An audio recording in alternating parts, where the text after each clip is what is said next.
मित्राणि नमो नमः। अद्य अहं पुनः आगतोऽस्मि स्वकीय यूट्यूब चैनल माध्यमेन। अद्य वयम् अनुच्छेदलेखनम् इति पठामः।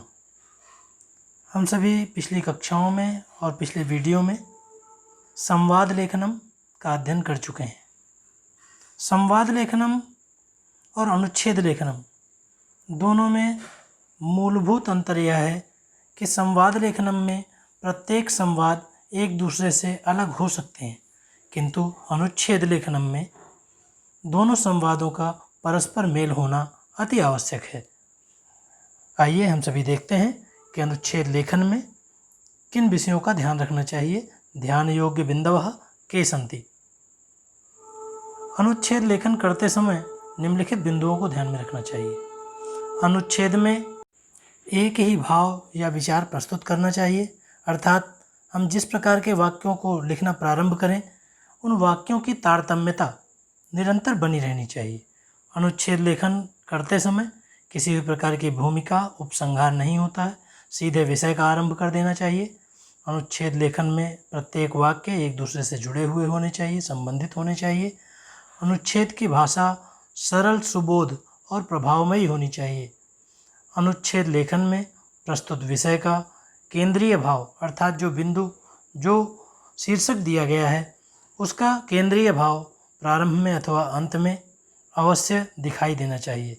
अनुच्छेद लेखन करते समय बहुत बड़ा अनुच्छेद अथवा बहुत छोटा अनुच्छेद नहीं लिखना चाहिए।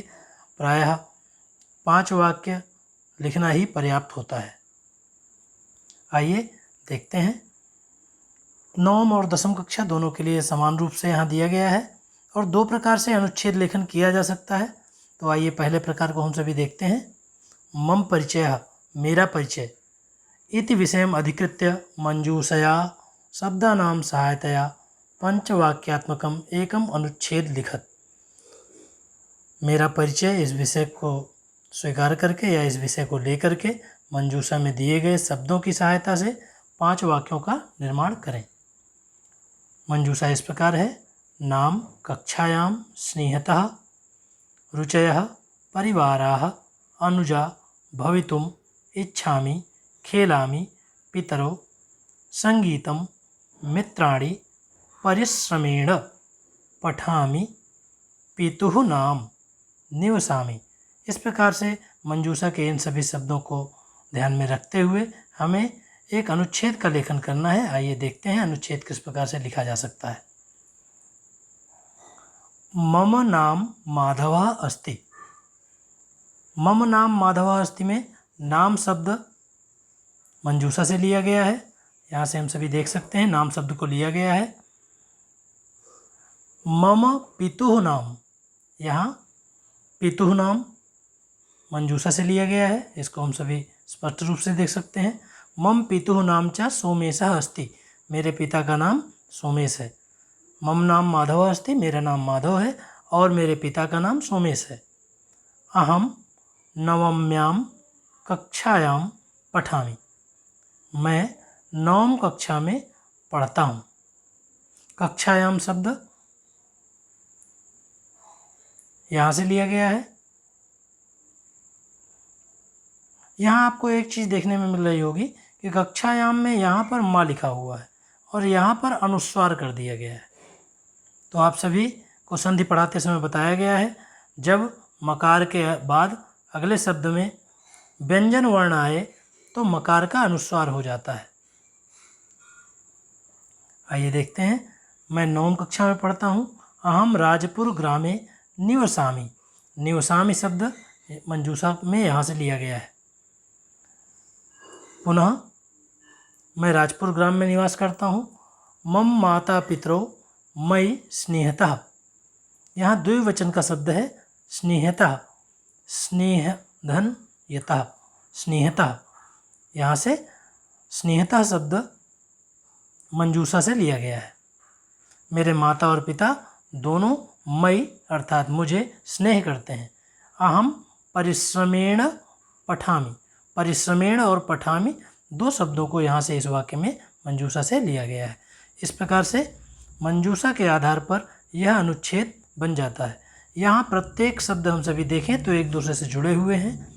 मम नाम माधवः अस्ति, मम पितुः नाम च सोमेशः अस्ति। मेरा नाम माधव है, मेरे पिताजी का नाम सोमेश है। अहम नवम्यां कक्षायां पठामि, मैं 9वीं कक्षा में पढ़ता हूँ। अहम राजपुर ग्रामे निवसामि, मैं राजपुर ग्राम में निवास करता हूँ। मम माता पितरौ मयि स्नेहतः, मेरे माता पिता मुझे स्नेह करते हैं। अहम परिश्रमेण पठामि, और मैं परिश्रम से पढ़ता हूँ। इस प्रकार से अनुच्छेद का प्रत्येक वाक्य एक दूसरे से जुड़ा हुआ है और इसी प्रकार से हमें अनुच्छेद का लेखन करना है। आइए अगला अनुच्छेद देखते हैं। अगला बिंदु है कन्यायाः कष्ट कारणम। कन्या के कष्ट का विषय, अर्थात कन्या के लिए कष्ट का विषय क्या है। इति विषयम् अधिकृत्य मंजूषया शब्दानां सहायतया पंचवाक्यात्मकम एकम अनुच्छेद लिखत। यहाँ हम सभी मंजूषया शब्द को एक साथ मिला करके देखेंगे। उपरोक्त शीर्षक की मंजूषा में जो शब्द दिए गए हैं, सा अर्थात वह स्त्रीलिंग में है, मानवः मानव, तस्याः उसका, ततः एकस्याः एक का, गच्छति स्वस्थः पिता पीड़ितः उदर रोगेण उदर रोग से अर्थात पेट के दर्द से, आने तुम लेने के लिए, इदानीम इस समय, औषधिम दवा, भविष्यति सह कन्यायाः रुग्णः वर्तते, सुखी अद्य भवति एव। इस प्रकार से इन सभी शब्दों को मंजूषा में दिया गया है। आइए हम सभी आगे देखते हैं कि मंजूषा के इन शब्दों से किस प्रकार से एक अनुच्छेद का लेखन किया जा सकता है।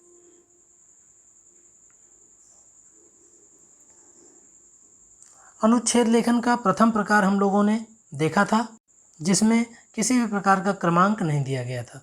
इस प्रकार से अनुच्छेद का लेखन किया जा सकता है। और दूसरे प्रकार में हम सभी देखें तो यहाँ क्रमशः अंक दे करके वाक्य लिखे गए हैं और दोनों में आपको एक समानता दिखेगी, 5 वाक्य हैं। आइए देखते हैं। अद्य एकस्याः कन्यायाः पिता रुग्णः वर्तते। अब यहाँ हम एक क्रम से देखें तो अद्य एकस्याः कन्यायाः पिता रुग्णः, ये इतने शब्द एक साथ 5 शब्द लिए गए हैं। वर्तते, आज एक कन्या का पिता बीमार है। सह उदर रोगेण पीड़ितः अस्ति, वह किससे पीड़ित है? सह पुल्लिंग में है। उदर रोगेण पेट की वेदना से, पीड़ितः पीड़ित है, पीड़ितः अस्ति, वह पेट की वेदना से पीड़ित है अर्थात उदर रोग से पीड़ित है। सा इदानीम औषधिम आनेतुम गच्छति, सा अर्थात वह कन्या, इदानीम इस समय, औषधिम आनेतुम गच्छति। यहाँ देखें तो ये सारे शब्द मंजूषा से लिए गए हैं क्रमशः।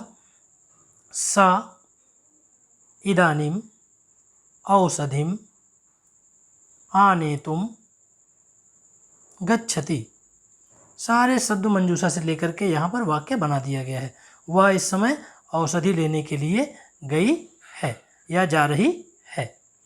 ततः तस्याः पिता स्वस्थः भविष्यति, ततः अर्थात उससे, तस्याः उस बालिका का, पिता स्वस्थः स्वस्थ,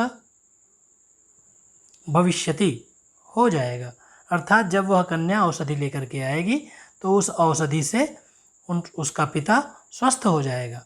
स्वस्थः मानवः एव सुखी भवति, यहाँ भी क्रमशः स्वस्थः मानवः एव सुखी भवति। प्रत्येक शब्द मंजूषा से लिया गया है। स्वस्थः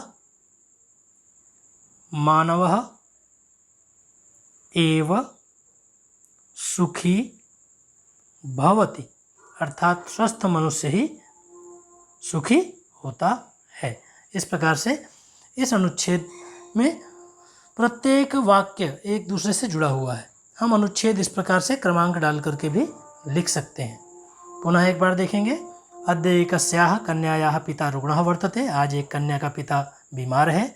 सा उदर रोगेण पीड़ितः अस्ति, वह पेट के दर्द से पीड़ित है, उदर रोग से पीड़ित है।